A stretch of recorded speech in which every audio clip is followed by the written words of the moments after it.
Hello friends, કેમ છો? એક મિત્રોએ પૂછ્યું હતું કે મહાભારતમાં કર્ણના અગ્નિ સંસ્કાર સુરતમાં જ કેમ કરવામાં આવ્યા હતા.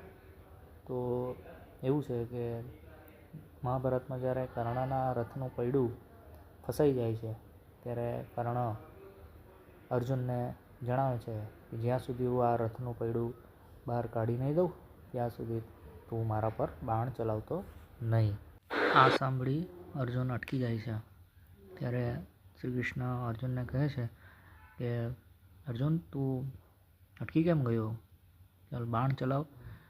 ત્યારે અર્જુન કહે છે કે આ બધું યુદ્ધના નિયમોની વિરુદ્ધ છે.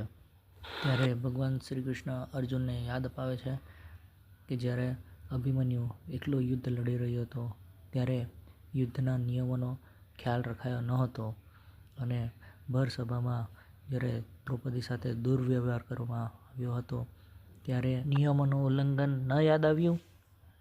આ સાંભળીને અર્જુનને ગુસ્સો આવી ગયો અને કર્ણ પર બાણ ચલાવી દીધું.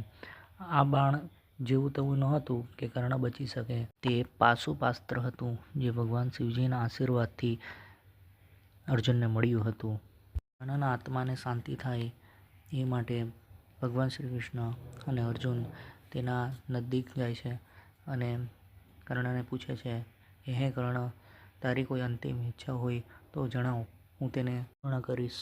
ત્યારે કર્ણ શ્રી કૃષ્ણને કહે છે કે મેં આખી જિંદગી કોઈની પાસે કશું માંગ્યું નથી, પરંતુ આજે હું આપને પ્રાર્થના કરું છું કે મને જન્મ એક કુંવારી માતાએ આપ્યો છે, માટે મારા અંતિમ સંસ્કાર પણ કુંવારી ધરતી પર થાય.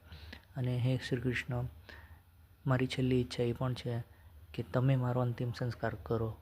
ભગવાન શ્રી કૃષ્ણે પોતાની અંતરદ્રષ્ટિથી શોધ કરી તો સુરતના તાપી કિનારે હાલના અશ્વિનીકુમારના મંદિર પાસેની જમીન કુંવારી ધરતી હતી, જ્યાં કર્ણએ દેહ ત્યાગ કર્યા બાદ ભગવાન શ્રી કૃષ્ણ અને પાંચેય પાંડવો મળીને એમનો અંતિમ સંસ્કાર કર્યો.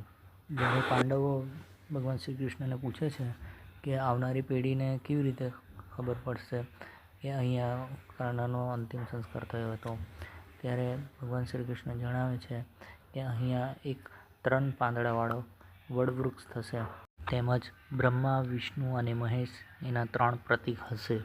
આજે પણ સુરતની તાપી નદીના કિનારે આ 3 પાંદડાવાળું વડવૃક્ષ ઊભું છે, જે આખા વિશ્વમાં 3 પાનના વડ તરીકે ઓળખાય છે. તો ફ્રેન્ડ્સ, આ હતો આપણો આજનો ટૉપિક. ફરી પાછા મળીશું એક નવા ટૉપિકની સાથે. ત્યાં સુધી રજા આપશો. Bye bye. Take care.